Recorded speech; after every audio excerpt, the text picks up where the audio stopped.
Coucou, me voilà.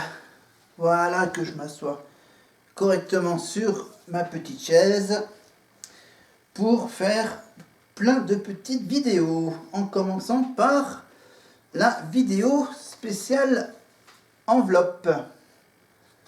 Voilà, enveloppe numéro 2 de notre petit jeu spécial grève contre la retraite.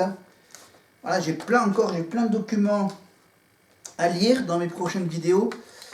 Et donc, hier, pour le premier jour, j'avais le gilet jaune. Aujourd'hui, pour la deuxième vidéo, j'ai une casquette jaune.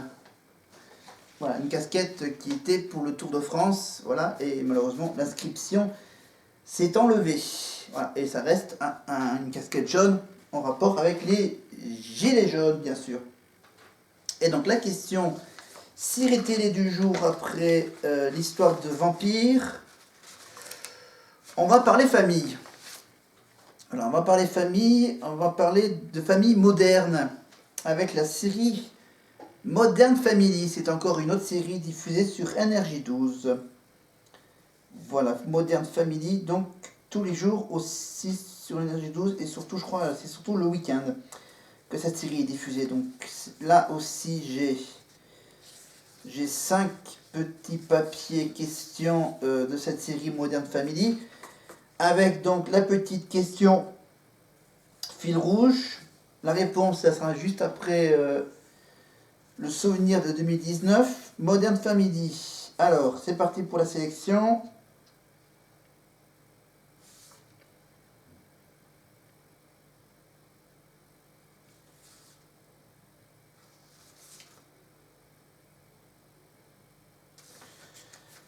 Ah, tiens, c'est un peu en rapport avec l'actualité. Donc attends, hop, je remets les autres questions dans l'enveloppe numéro 2. Pour cette question numéro 2, la question est la suivante. Quel événement... Attends, je vais cacher donc la réponse avec ma main. Attends, voilà. Quel événement politique marquant est intégré au scénario et va changer la vie de Mitchell et Cameron dans la série Modern Family? Alors là, on cherche un événement politique marquant aux États-Unis qui est intégré au scénario et qui va changer la vie de quelques personnages de cette série.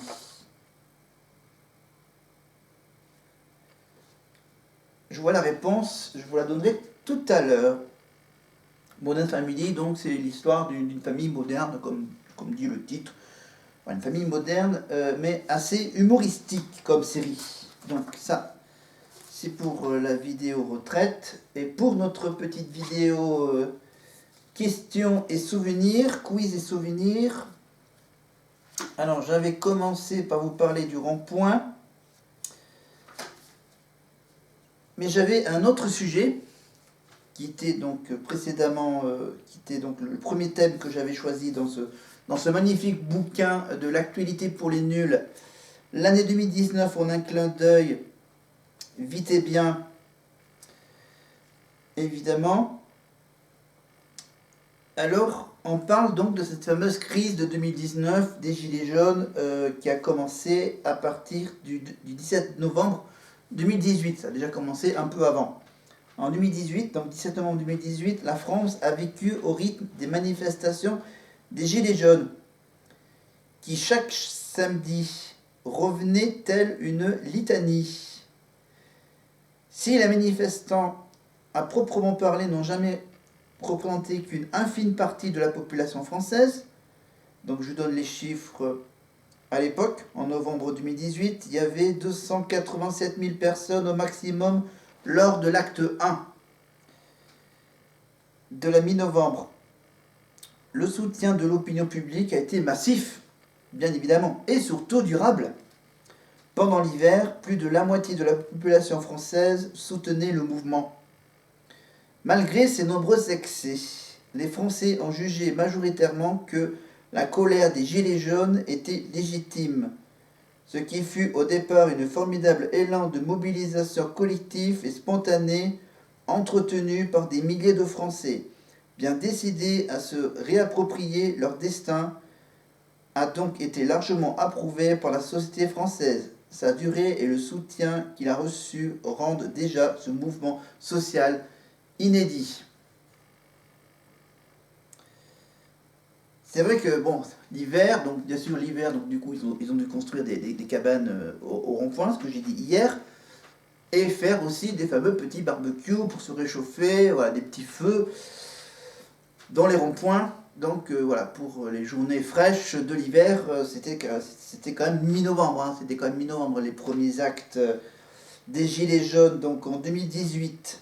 Eh oui, ça remonte, hein, eh oui, avant le Covid. Revenons à la suite. Contrairement aux autres crises politiques du XXe siècle, la mobilisation des gilets jaunes, c'était spontané et surtout très diverse, hein, pour diverses raisons. C'était pour le carburant, pour le pouvoir d'achat.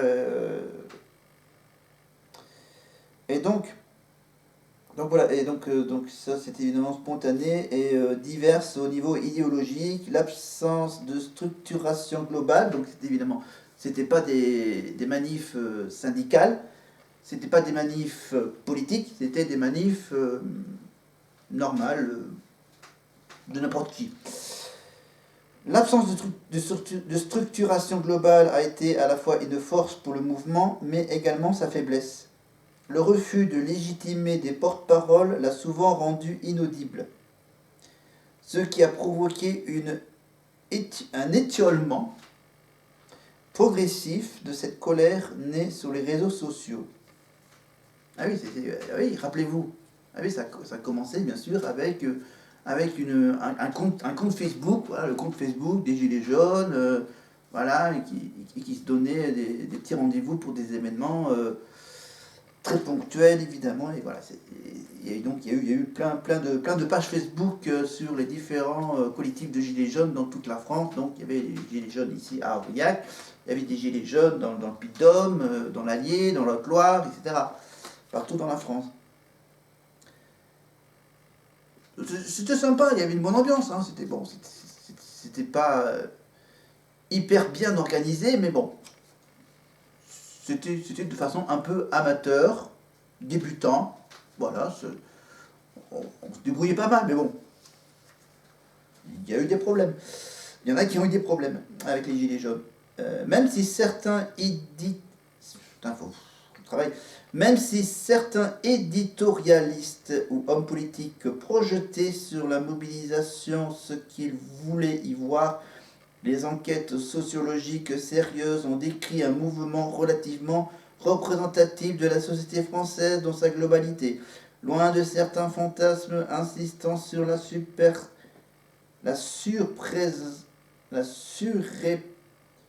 surprésentation des extrêmes. Faut que je travaille bon. Disgracieux. Ah oui, disgracieux. Ah, ouais, les vêtements, ouais, les vêtements apparus en 2018, hein, les fameux gilets jaunes. Disgracieux, ok. Dans le quotidien des Français, alors qu'ils étaient rendus obligatoires sur décision de Nicolas Sarkozy, cet équipement de sécurité devenait 10 ans après le symbole de la lutte contre la politique gouvernementale. Si la grogne est partie de plusieurs mesures concernant l'automobile, elle s'est très vite élargie à un vaste spectre de revendications sociales et politiques. Et en fait, on va finir par une petite info, hein, une petite info, le saviez-vous? Le jaune a su agglomérer ses revendications, très hétérogènes, mais également des tendances très diverses. Là où le rouge de l'extrême gauche, le noir de l'extrême droite, ou encore le bleu de la République auraient des visées teinte mal aimée, c'est une teinte mal aimée, le jaune, associé à la tricherie ou à la tromperie, le jaune devenait alors un signe d'identification à la colère. Ouh. Voilà ma petite conclusion.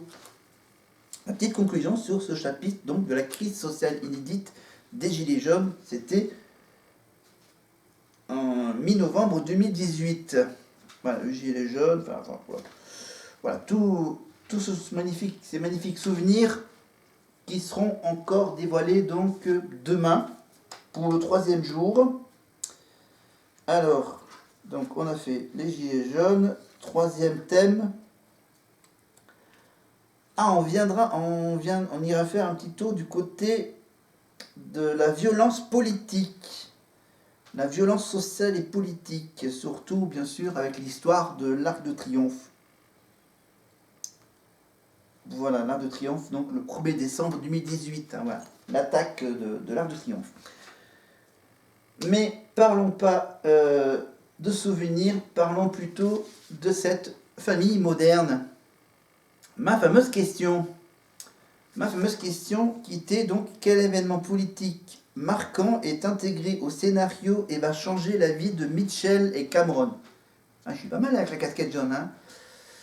Alors, la vie de Mitchell et Cameron, donc du coup, comme voilà, voilà, juste pour vous dire que en fait là il n'y aura rien derrière, hein. Il y aura juste le fond vert, voilà. Voilà. Parce que avec la couleur jaune, j'ai des doutes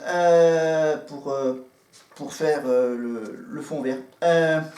Donc on revient à la question: quel événement politique marquant est intégré au scénario et va changer la vie de Mitchell et Cameron?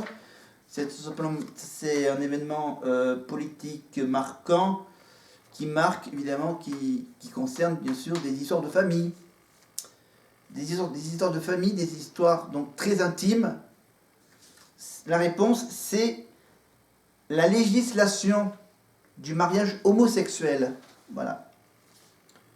Donc voilà, Mitchell et Cameron, c'est, si je comprends bien, 2 personnages masculins qui tombent amoureux l'un de l'autre et qui aimeraient faire un mariage homosexuel dans la série. Voilà, Modern Family, c'est tous les jours sur NRJ12, comme pour la série d'hier sur les vampires. Voilà pour cette vidéo numéro 2 de questions et souvenirs. Et moi, je vous dis à la prochaine. Ben oui, mais en fait, n'oubliez pas que vous pouvez vous abonner. Vous pouvez cliquer sur la cloche concernant la prochaine enveloppe, l'enveloppe numéro 3. Voilà, difficile à voir avec la lumière. L'enveloppe numéro 3. Et donc le souvenir de l'Arc de Triomphe, etc. La colère des Gilets jaunes un peu plus tard, dans l'année 2018. Au mois de décembre 2018, le 1er décembre 2018, voilà, l'attaque à l'intérieur de l'Arc de Triomphe. Voilà, donc ça sera la prochaine vidéo pour la 3e journée. Alors moi je vous dis à demain, bye bye.